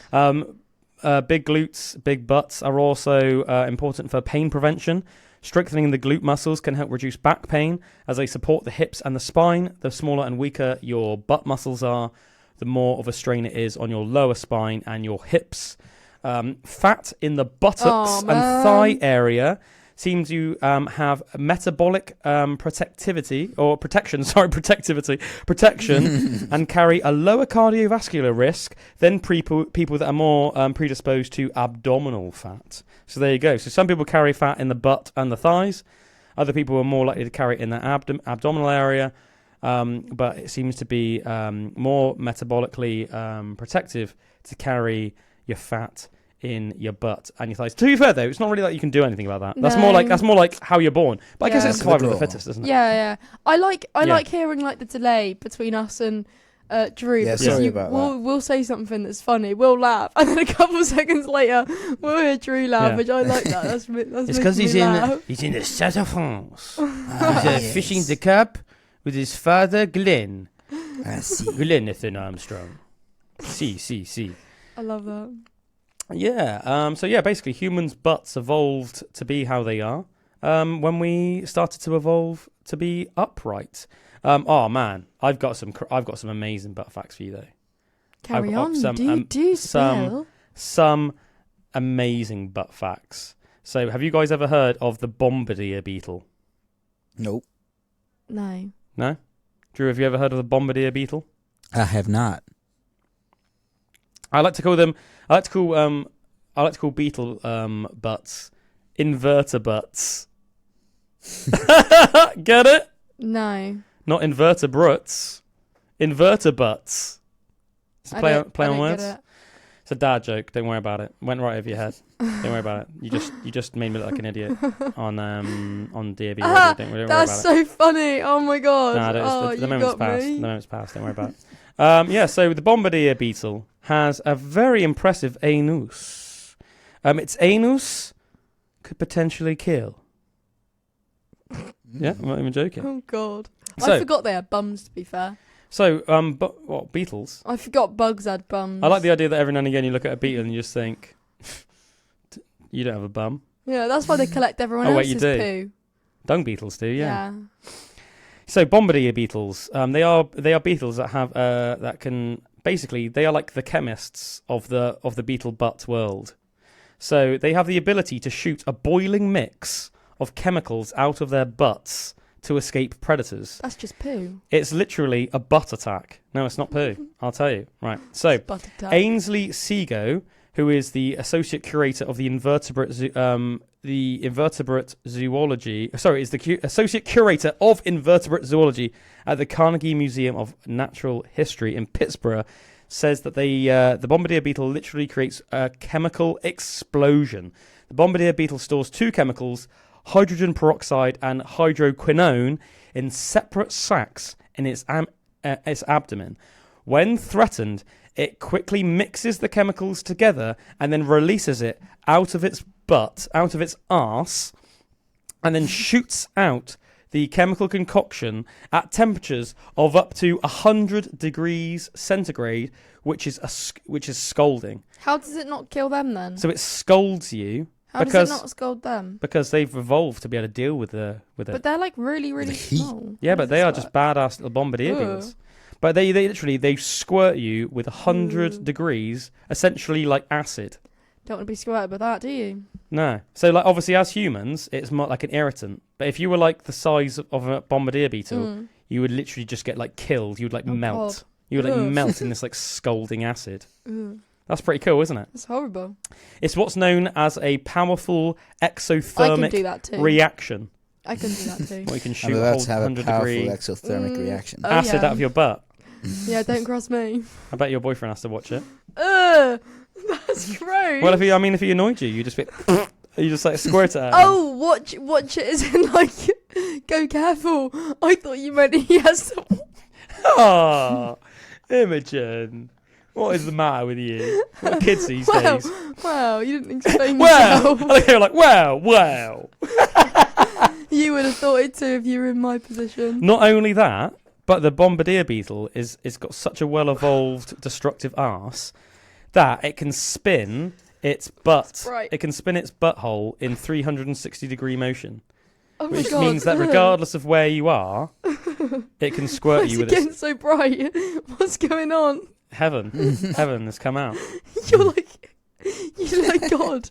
What? Oh, it's because I'm spreading the bomb. Getting blinded. It's because I'm spreading all the information on the bombardier beetle's anus, and God shines fondly on it. Thinks fondly of it. Yeah, so it's it's a deadly butt sprinkler basically. The bombardier beetle has a deadly butt sprinkler. Can literally go rotate 360 degrees and literally squirts out 100-degree acid. That's horrible. That's so cool, isn't it? So you don't want to step on them? No, you don't. Because it'll just go everywhere. Do you want to hear about some more crazy butt facts? Yeah. Hell Come on. So obviously, as human, we're at the mercy of our anuses when nature calls. We don't really have much choice in the matter. But for some invertebrates, they are in charge of their butts. Yeah. Right? So there's a type of invertebrate called the warty comb jelly, which sounds a bit like it'd be a jellyfish, but it's not technically a jellyfish, even though it looks a bit like a jellyfish. It's a type of cannibalistic, transparent blob native to the Atlantic coasts of North and South America. And technically, it has no anus to speak of. But like a worm. When it needs to expel waste, it conjures an anus. Ew, what? Like the Conjuring, like it gets like a ghost. Yeah, it has what's called a transient anus. And this jelly is the only known animal to have one. And I'll explain what a transient anus is. Okay. Right. Well, when it needs to go poo-poo, its gut fuses with its fully like dumbed it down. When it needs to go poo-poo. I'm not 5. When it needs to go poopy poops, its gut fuses with its epidermis and creates an opening, which then disappears after it's done defecating. Can you believe that? How weird that is. That's so weird. Literally, its gut temporarily fuses with the epidermis and creates an opening, which then it poops out of, and then afterwards it just disappears. Seals up. What's even more crazy is but the warty comb jelly, it has to do this once an hour because it has to poop once an hour. So every hour, it makes Why its doesn't own. it just keep one? What? Just keep a butt? Just keep mate, one. At this point, what's the point? At this point, just keep one, mate. Yeah, what? Yeah. If it's doing it every hour, why doesn't it just keep one? Do you reckon he did? Just so much effort. Do you reckon one day he'll go? Actually, I might just keep it. Yeah. Like I'm not going to. I'm not going to. You need to like start a trend. Yeah, I'm not going to disband this one. Yeah, I'm just going to keep it. Just keep it there. I'm just going to keep my butt in my... What's the point? I thought like it was like once every year or something like that. That would make sense. I'm just going to keep it. But if it's once every hour... I'm just going to keep... I'm going to keep my gut fused to my epidermis because at this point, it's Might as well. Yeah, I know what you mean. It's a bit like... Obviously, taught my daughter to wash her hands whenever she does anything mucky, but I've almost had to reverse the process a little bit because she's become so good at it that now, say she's eating her dinner, she's taken her first mouthful, she gets the slight speck of sauce on her hand. Oh. She goes to wash her hands, and it's no. But then if she did it, if we didn't tell her not to, she'd wash her hands 20 times before she'd finished her meal. It's do you know what I mean? It's a bit like that. It's look, just wait until you're done. Yeah. Imagine if, say, when you go to a big barbecue joint or something, or anything that's really saucy and juicy and you got a beard. Imagine. Yeah. You're not just going to go to the toilet every time you get a bit of sauce on your beard. That happened to me in France. You might just get recently. stuck in. Yeah, my dad. I was eating this kebab, and my dad was standing next to me, and it was getting a bit saucy, and he cleaned a bit of thing just off my beard, and I was like, oh, fair enough. But then a minute later, he did it again, and I was and I just dodged it. I was like, oh, whoa. Wait, I'm gonna clean it all off in a minute, but I need to eat the rest of this kebab first because it's just gonna be every bite you're just gonna be wiping stuff off my beard. You know what I mean? Yeah, that's it, man. Just get stuck in, embrace the fact that your face, your beard, your hands are gonna get dirty, and then go to the bathroom afterwards. Have a proper good clean up. It's exactly like that with a transient anus. Okay. It's mate, you might as well just keep your butt. Just keep the butt at this stage. No, I agree. You know, change that transient anus into a regular anus. It's time to get rid of the transient She's business. a keeper. Yeah, it's a keeper, you know? You're not different. You're not quirky. Keep your anus. Yeah. Imogen's got an issue with you now. Warty comb. We're not friends. To any warty comb jellies that might be listening to this from the Atlantic coast of North and South America, Imogen's coming for you. Mm-hmm. You better have a permanent butthole by the time she gets to you. If I don't come to you and you've got a butt, then she's going to squirt you with her Bombardier Beetlejuice that apparently she also has. Yeah. 100-degree you got me. acid out of the butt. Oh yeah, you'll be dead. And her boyfriend will be there watching. But he'll be there like, go on, woo. He'll just be there like swimming in the sea, really happy watching. Yes, with his frog toes. Yeah. Squirtle, water attack. I was wondering who that was then I realised it was Drew. I was like, oh, who's that?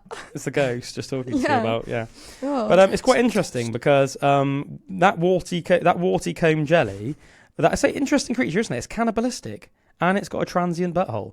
But not only is it a fascinating creature, but it's a very, very interesting anatomical quirk because biologists and marine biologists, evolutionary scientists, etc., believe that it's an interesting insight into the intermediate form of the anus and holds clues about how our anuses and how every other animal's anus evolved. So, there is some scientific benefit to this crazy transient butt. What else do we have? There are loads and loads of crazy butts in the invertebrate world. Worms, slugs, and insects have crazy anuses. Do you know that dragonfly larvae use their buttholes as sort of jet propulsion in the water? Yeah. Yeah, so they shoot like air out of their buttholes, and then that's how I swim as well. That's literally like their only form of propulsion in the water. Don't you love that? the idea that you'd be in the water, it's like, just go forward like 10 foot instantly. That is so good. Wait, worms have bums? I didn't think. No, it's a type of dragonfly larvae. No, but you said like before that. Yeah, worms have butts. Yeah. They don't even have faces. How do they have a bum? Well, because they eat, so they have to poop. But they don't have a face, so how can they eat? I will tell you more about the anus of a worm. Don't you worry, Imogen. If there's one thing that I will bring you, human to human, is earthworm anus facts. Okay, you can count on me. Okay, one day you'll be like, "What's one thing that Calum guy did for me? He taught me worm bum." But worm bum facts. Yeah. You're welcome. So yeah, that was dragonfly larvae. Dragonfly larvae, before they hatch and become dragonflies, they have their very own jet propulsion using their butts to boost themselves through the water. This one I think is hilarious. And I feel like I could give this one a run for its money. Not now, but when we were talking about how my farts used to be really bad, Drew, when I used to eat all that broccoli? Yeah, the broccoli farts. Yeah. So, yeah, man. So there's this type of larvae called a beaded lacewing larvae, right? And this is mental, right? Right. So it kills so basically it eats other insects, right? But it kills them by paralyzing them with a toxic fart, right? So essentially, the beaded lacewing larvae. That's how I attack too. Yeah. I'm just a mixture of all of these creatures. Literally, just like rigor mortis sets in, but you're like your eyes can still move, but your body's just like So the beaded lacewing larvae literally has such a savage fart that termites it basically farts on termites, and then the termites get paralyzed. And then it eats the termites alive. So, mate, don't you think whenever you do a deep dive on farts are so funny. Whenever you do a deep dive on insect life, it's it's savage. I'm so glad. They're funny things. I'm so glad we're not insects. Imagine they were human size. Yeah. Imagine insects were. They would be literally. We'd be screwed. We'd all just be dead. We get them farting and bum juice and all that on us. I'm pretty sure that ants can lift 9 times their own body weight. They'd be like our taxi. If that was instead true, of horses, we'd have ants. No, but they wouldn't, because I reckon they'd just kill us all. I think if 9 times their own body weight, that means if they were even... How are they going to kill us, though? That means even if... They're juicy. cut us in half with their Oh, pincers. I didn't know they had pinchers. Yeah, they just cut us Oh, in I half. thought they had hands. Have you ever seen like an ant and you can just see it like sort of like say cutting off the edge of like a leaf? No. If it was like the size of like say like a lion, that would just cut you in half at the waist. I've seen them have a death march where they just like walk around in a circle and then just die. Really? Yeah. Well, you've documented that yourself. I hadn't documented it, but I saw it. Well, you saw it, yeah. Well, that's what I mean. You documented it. Oh yeah, it was funny. Yeah, I don't mean that you made a documentary out of it. I mean like you've witnessed it. Yeah. Here we yeah, you went full on David Attenborough on it. But yeah, I love that fact. So the beaded, I reckon I could give the beaded lace wing larvae a run for its money. Or I could have done that New Year's Eve, Drew, that we were talking about when I did those savage fart, and it literally lingered for half an hour, and only you and Nikki C could handle it. Yeah, man. I think everyone nearly died, and then I just imagine then if I just went all weird and just ate everyone. I swear, I nearly became paralysed anyway for a bit. Yeah, and you were wasted. So that's you lose your vision and everything. Yeah, it's so smelly. It nearly happened. So there's a type of talking of ants. There's a type of ant called a honeypot ant, and this is straight up weird. It makes me wonder why don't they do it the other way around? That would still be gross, but like see if you agree. Right. So the honeypot ant literally store foods in their buttholes, right? Yeah. So they get food and they basically put it up their bums, right? And then the food goes through their body like from butt to mouth, and then they dispense the nectar once their abdomens are so swollen from all the food that they've stored up their butts. They then essentially vomit the food that they've put up their butts onto the hungry members of their colony once they're back at the colony. What? Yeah. Don't you think that's mental? Maybe that's not like me. I don't relate to that. Yeah, so that's the honeypot ant. So they literally put food up their butts until their abdomens are so swollen that they then vomit the nectar onto hungry members of the colony. Horrible, really, isn't it? Who's eating their butt vomit as well? Now, don't get me wrong, right? Obviously, it's gross to eat poo. You know when you see like flies on poo and like other animals sometimes have poo. Like like dog poo. Yeah, and apparently like a human, if a human poos in the sea, fish will just come and like eat it all and stuff. So that's gross. That's great. Yeah, that's gross. I was gonna say I've never pooed, so I hadn't seen that like in the sea. Yeah. But I was like, oh, well, obviously I haven't pooed in the sea. So. I promise I've never pooed in the sea as well, although it sounds like I have now. But Calum poos in the sea just to watch them come and chase his poo. But being a gross bloke, I've seen a video. I've seen a video of someone pooing in the sea, and then all these fish went like mental. Oh, great! It was like literally, like when you see like fishermen and they do what's called chumming to like try and attract fish. It was literally like that. Oh, great! Literally, fish just came out and it was just like, ate the poo in like 30 seconds. It was gone. Yeah. Anyway, but like as gross as that is, I think. Like this ant, this honeypot is doing it like the reverse way. Imagine, right? Conceptualize a human doing that. Imagine how weird it would be, like grabbing a donut, stuffing it up your bum. I do that all the time. And stuffing, say, like 50 in there. A pot of Pringles. To the point that your abdomen was like so swollen that then you just were like, bleh, and you just like freaking threw up the donuts all over, and then somebody was just like, that is mental. That's literally what the honeypot ant does. Oh, that's funny. I think that is a mental fact. Don't you think that's crazy? Nom nom nom. Yeah. Also, did you know that some animals can breathe through their buttholes? Ooh, what? Like a nose? So it goes like. Well, yeah. So during the winter months, as I'm sure you're well aware, some turtles hibernate underwater for months at a time. But as the lakes and the ponds freeze over, turtles such as painted turtles hunker down under the ice and slow the metabolism down to like a crawl.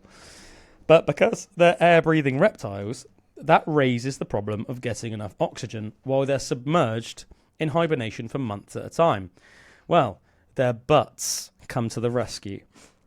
Hibernating turtles don't require much oxygen, but in a process called cloacal respiration, the blood vessels around their all-purpose opening, aka the butt, absorbs the oxygen they need from the water around them.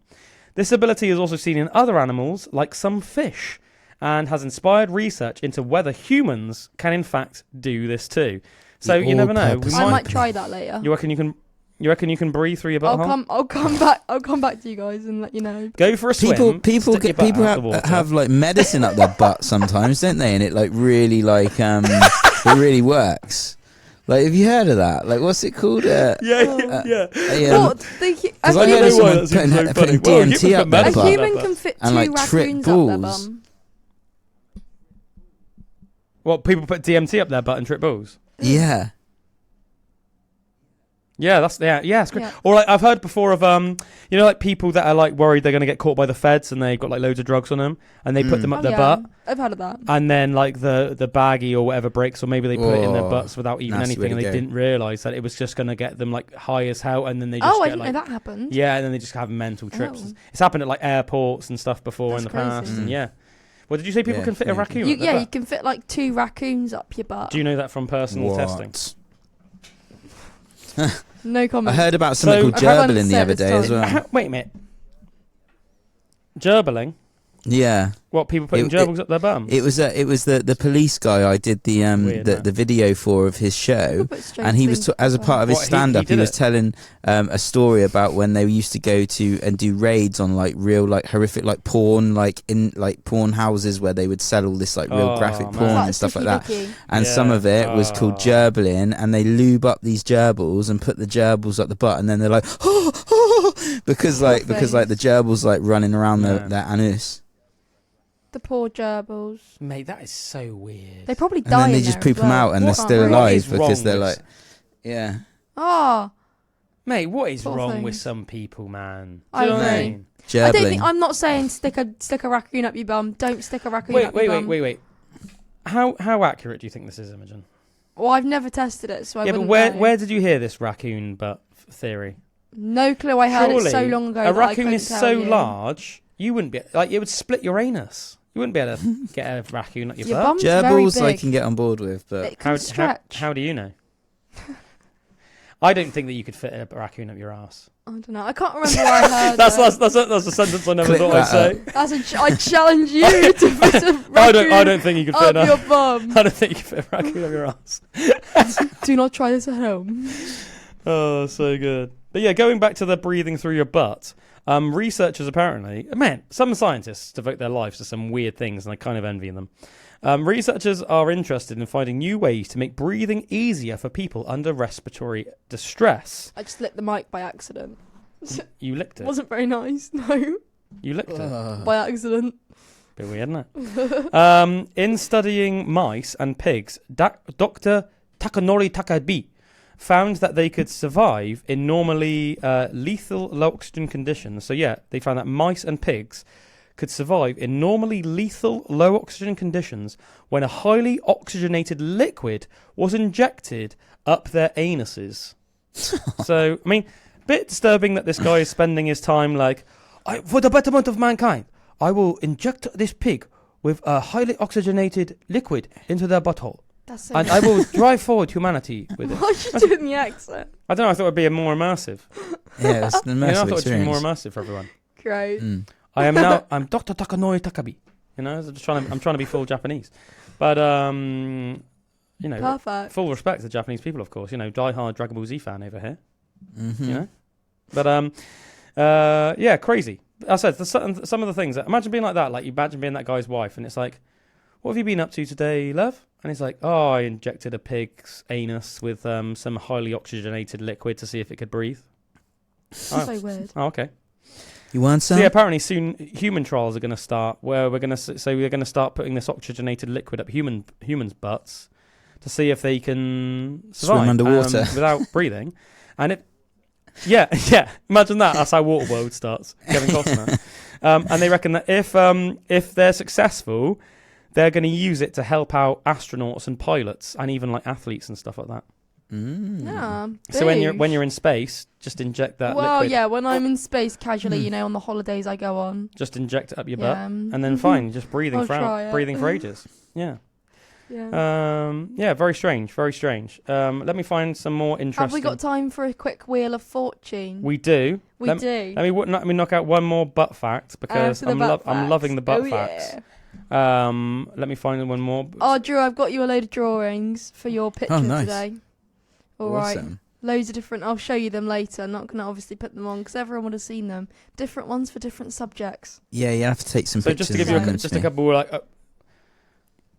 Yeah, I will. Yeah. just to give you guys a couple of really quick more butt facts. So a sea cucumber, the giant California sea cucumber breathes and filters food through its anus, pumping water in and out to extract oxygen from its internal organs.